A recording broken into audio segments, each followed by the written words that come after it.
এবং আমরা দেখানোর চেষ্টা করব একটু উপর থেকে যে স্বরাষ্ট্র উপদেষ্টা হেঁটে হেঁটে আসছেন, ভেতরে তিনি গিয়েছিলেন এবং পুলিশের যে ঊর্ধ্বতন কর্মকর্তা রয়েছেন, সেনা কর্মকর্তারা রয়েছেন, বিমান বাহিনীর কর্মকর্তারা রয়েছেন, সবাইকে সাথে নিয়ে তিনি কিন্তু ভেতর থেকে বের হয়ে আসছেন। আমরা সেই দৃশ্যটি ক্যামেরায় দেখানোর চেষ্টা করছি এবং সারি সারি অ্যাম্বুলেন্সও রাখা হয়েছে। কখন প্রয়োজন হয় অ্যাম্বুলেন্সগুলো আরও কেউ আহত আছে কিনা সেটি খুঁজে দেখা হচ্ছে। কাউকে আহত পেলে স্থানীয় যে হাসপাতালগুলো রয়েছে, যার যেভাবে চিকিৎসা লাগে সেই অনুযায়ী কিন্তু হাসপাতালে পাঠানো হচ্ছে এবং বিশেষ করে বার্ন ইউনিটে প্রায় 20 থেকে 30 জনের মতো ভর্তি আছে বলে আমরা জানতে পেরেছি। সেখানেও আমাদের সহকর্মী এরই মধ্যে পৌঁছে গিয়েছেন।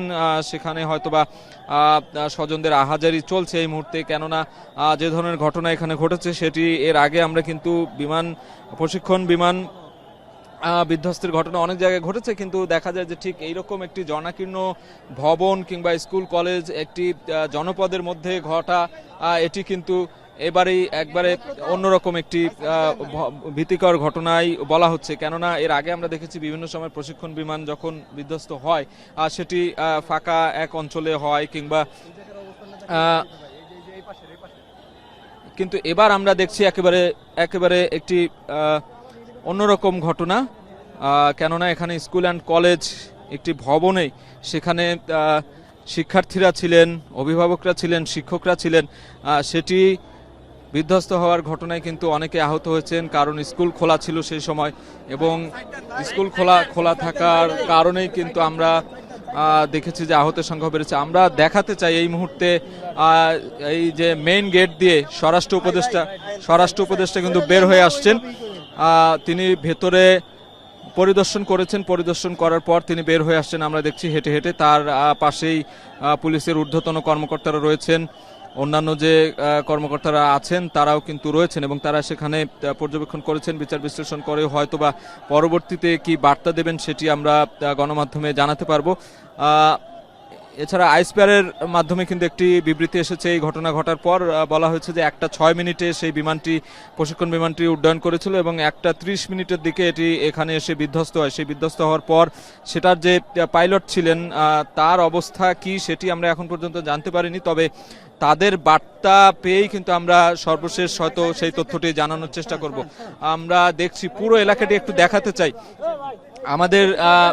আমাদের যে আমার সঙ্গে যে সহকর্মী রয়েছেন ক্যামেরায়, তিনি দেখাচ্ছেন, উপর থেকে আমরা দেখানোর চেষ্টা করছি যে কি পরিমাণ উৎসুক জনতা এখানে জড়ো হয়েছেন। অর্থাৎ এই ঘটনার পর উদ্ধার কাজ করতে গিয়ে অনেকটাই বেগ পেতে হয়েছে এখানকার উদ্ধার কর্মীদের।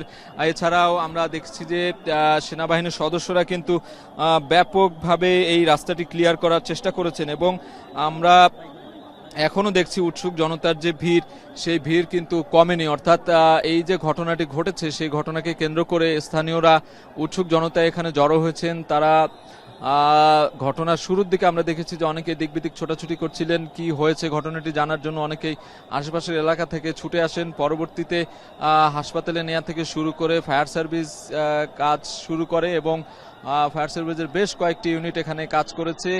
আগুন নিয়ন্ত্রণে আনার পর যারা এখানে অগ্নিদগ্ধ হয়েছিলেন সেই অগ্নিদগ্ধ শিক্ষার্থীদের কিন্তু স্থানীয় হাসপাতালগুলোতে নিয়ে যাওয়া হয়েছে, ক্রিসেন্ট হাসপাতাল, এছাড়া আশেপাশে যে বাংলাদেশ মেডিকেল হাসপাতাল ছিল সেখানে। আমরা দেখছি গণমাধ্যম কর্মীদেরও উপচে পড়া ভিড়, কেননা এ ধরনের একটি ভীতিকর ভয়ঙ্কর দুর্ঘটনা ঘটার পর আসলে আমরা দেখি যে গণমাধ্যমেরও কিন্তু একটি দায়বদ্ধতা তৈরি হয় সেই ঘটনার সবশেষ খবর জানানো, কিংবা এখানে আহত নিহত কেউ হলো কিনা বা এই ঘটনাটি কিভাবে ঘটলো, এই দুর্ঘটনা, সেটি পর্যবেক্ষণ বিশ্লেষণের যে বিষয়গুলো রয়েছে সেটিকে কেন্দ্র করে কিন্তু গণমাধ্যমেরও তৎপরতা বাড়ে। সেই জায়গা থেকে আমরা দেখছি অনেক গণমাধ্যম কর্মী এখানে ফায়ার সার্ভিসের গাড়ির উপরে যেভাবে পেরেছেন, ছাদের উপরে, কেউ বিল্ডিং এর উপরে, বিভিন্ন জায়গায় সুবিধাজনক অবস্থা নিয়ে কিন্তু এটি দেখানোর চেষ্টা করছেন। সেই জায়গা থেকে আমরাও দেখানোর চেষ্টা করছি এবং যেটি বলে রাখি যে বিমান আইসপেয়ার সূত্রে আমরা যেটি জানতে পেরেছি সেটি হলো বিমান বাহিনীর F-7 BGI প্রশিক্ষণ বিমান, সেটি বিধ্বস্ত হয়েছিল দুপুর 1:30টায় এবং এটি 1:06 উড্ডয়ন করেছিল আকাশে। সেটি কিন্তু আইসপেয়ারের পক্ষ থেকে আমাদেরকে জানানো হয়েছে এবং পরবর্তীতে আমরা এখানে যে অগ্নিকাণ্ডের ঘটনা ঘটে বিধ্বস্ত হওয়ার